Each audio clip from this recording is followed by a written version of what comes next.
SK വിഭാഗത്തിലെ ഒരു 10 വർഷത്തോളം അന്ന് IEDSS ആയിരുന്നു ഞാൻ സേവനം ചെയ്തിട്ടുണ്ട്. ഞാൻ ഇതുപോലെ തന്നെ ഗവൺമെന്റ് ഫീൽഡിൽ 10 വർഷത്തോളം സേവനം ചെയ്തിട്ടുള്ള വ്യക്തിയാണ്. അന്ന് ഐറ്റിന്റെ കീഴിലായിരുന്നു എല്ലാ പ്രവർത്തനങ്ങളും. 10 വർഷത്തോളം സേവനം ചെയ്ത ആ ഒരു അനുഭവം സമയത്ത് വെച്ചിട്ട് തന്നെ ആ ഒരു ഭാഗവും ഈ ഭാഗവും ഒരുമിച്ച് നിന്നുകൊണ്ട് ഞാൻ ആവശ്യപ്പെടുകയാണ്. തീർച്ചയായിട്ടും ഗവൺമെന്റ് സ്പെഷ്യൽ സ്കൂളിന് നേരെ കണ്ണു തുറക്കണം. എന്റെ വാക്കുകളല്ല, ഇത് സങ്കടത്തോടും കണ്ണീരോടും കൂടി പറയുന്ന നമ്മുടെ രാഷ്ട്രീയ പ്രവർത്തകർക്കും വിദ്യാഭ്യാസ ഡിപ്പാർട്ട്മെന്റിന് നേരെ പറയാനുള്ള ഒരു അപേക്ഷയാണ്, ആശംസയാണ് തന്നിട്ടുള്ളത് എന്ന് എനിക്കറിയാം. സമയം നീണ്ടു പോകുന്നുണ്ടെന്നറിയാം, എല്ലാവരും നോക്കുന്നുണ്ടെന്നറിയാം. ഈ ഒരു ആഗ്രഹം ഈ ഒരു ബാനറിന്റെ മുന്നിൽ വെച്ച് പറയണമെന്ന് എന്റെ ചങ്ക് പിടിക്കുകയാണ്.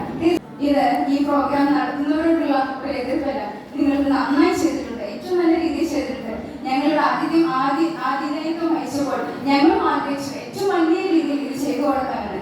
പക്ഷേ സ്പെഷ്യൽ സ്കൂളിന്റെ കാര്യത്തിൽ അവഗണിക്കരുത് എന്ന് എവിടെയെങ്കിലും പറയാൻ സാധിക്കുമോ ആ വ്യക്തി പറയണം. ഞങ്ങൾ ഇന്ന് വിനോദ് ഇരിപ്പുണ്ട്. ഇവിടെയുള്ള ഓരോ കാര്യങ്ങളിലും ഇൻസ്പെക്ഷൻ പോകുമ്പോൾ അവിടെ എന്തെല്ലാം കുറവുകളുണ്ടെന്ന് മാത്രം നോക്കാതെ എന്തെല്ലാം മികവുകളുണ്ടെന്ന് നോക്കുന്നത് കൂടി നല്ലതായിരിക്കും. ഞാൻ എന്റെ വാക്കുകൾ നിർത്തുകയാണ്. 18 വയസ്സിനുള്ള മുകളിലുള്ള കുട്ടികൾക്ക് എന്തെങ്കിലും ചെയ്യാൻ ഗവൺമെന്റ് മുതിരട്ടെ എന്ന് ആശംസിക്കുകയാണ്. നിങ്ങൾ പഠിച്ചാരംഭിക്കുന്ന ഒരു കാരണമുണ്ടായിരുന്നു. കാരണം ഓരോ സ്പെഷ്യൽ സ്കൂൾ അധ്യാപകരും വേതനം ആവശ്യപ്പെട്ടുകൊണ്ട് നമ്മുടെ സെക്രട്ടേറിയറ്റിന്റെ മുന്നിൽ തിരുവനന്തപുരത്ത് ദിവസങ്ങളോളം സമരം ചെയ്തപ്പോൾ അവർ കണ്ടെത്തിയ ഒരു ആശയമായിരുന്നു പഠിച്ച സ്കൂൾ. എന്താണ് അവിടെ സംഭവിച്ചത്? പ്രായവ്യത്യാസമുണ്ടോ? പഠിച്ച സ്കൂളിൽ പഠിക്കുന്ന അധ്യാപകരുണ്ട്. ഒരു ക്ലാസ് മുറിയിലെ ഒരു 4 വയസ്സായ കുട്ടിയും 18 വയസ്സായ കുട്ടിയും 35 വയസ്സായ ഒരു കുട്ടിയും ഒരുമിച്ചിരിക്കുന്നു. ഒരു ടീച്ചറോ ഒരു ആയോ ഉണ്ടാവും ഇല്ലേ? നിങ്ങൾ പറയും, അധ്യാപകരുണ്ടല്ലോ ഇവിടെ, എന്താണ് അവർക്ക് കൊടുക്കുന്ന സംവിധാനം? പക്ഷേ ഓരോ പഠിച്ചിലും 18 വയസ്സുള്ള കുട്ടികൾക്ക് വൊക്കേഷണൽ ഒരു വിദ്യാഭ്യാസം, തൊഴിലധിഷ്ഠിത വിദ്യാഭ്യാസം കൊടുക്കുകയും അവരുടെ മാതാപിതാക്കൾക്കും ആ കുട്ടികൾക്കും ഒരു തൊഴിൽ കൊടുക്കാനായിട്ട് ഇന്നത്തെ ഗവൺമെന്റ് തയ്യാറാകുന്നുണ്ടോ? റിസ്ക് എടുക്കാൻ ആർക്കും ആഗ്രഹമില്ല.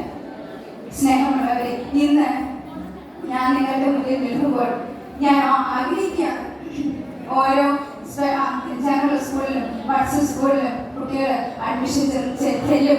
ഓട്ടിസം ബാധിച്ചവരും കുറച്ച് സിവിലിറ്റി കൂടുതലുള്ള കുട്ടികൾ ചെല്ലുമ്പോൾ അവിടെ നിന്നെല്ലാം 1-2 വർഷം അവരവിടെ പോകും. അവർക്ക് തെറാപ്പി കിട്ടും. 1 മണിക്കൂർ 1 മണിക്കൂർ ഫുൾ ടൈം സർവീസ് അവർക്ക് ചെയ്യാൻ സാധിക്കില്ല.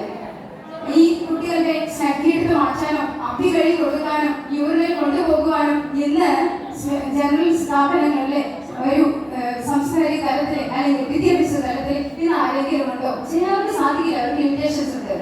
അങ്ങനെ അവഗണിക്കപ്പെടുന്ന കുട്ടികളെ വീണ്ടും എത്തിപ്പെടുന്നു ഇതുപോലെയുള്ള സ്പെഷ്യൽ സ്കൂൾ സ്ഥാപനങ്ങളിലേക്ക്. ഇല്ലെങ്കിൽ നിങ്ങൾ പറയും, നിങ്ങളുടെ കുട്ടികൾ ചെറുപ്പകാലത്ത് തീരെ പറ്റാത്ത സാഹചര്യത്തിൽ എവിടെയായിരുന്നു? അവരെ നോക്കാനായിട്ട് ഈ ജനറൽ സ്കൂളിലെ കുട്ടികൾ പോകുന്നുണ്ടെങ്കിൽ അവരുടെ ഒപ്പം അവരുടെ പാരന്റ്സ് ഉണ്ടായിരിക്കും. അവർ വിട്ടിട്ട് പോകാനായിട്ട് നിങ്ങൾ സാധിക്കുന്നുണ്ടോ? അമ്മമാർ പറയും. എന്റെ വാക്ക് ഞാൻ നിർത്തിയാണ്. ഇത് പ്രമോത്സാഹനമുള്ളതല്ല, ഇത് രാഷ്ട്രീയ പ്രവർത്തകർക്കും വിദ്യാഭ്യാസ ഡിപ്പാർട്ട്മെന്റിനുള്ളതാണ്. ഒരുപക്ഷെ ഇത് എനിക്കെതിരെയുള്ള പ്രതികൂല സാഹചര്യങ്ങളായിരിക്കാം.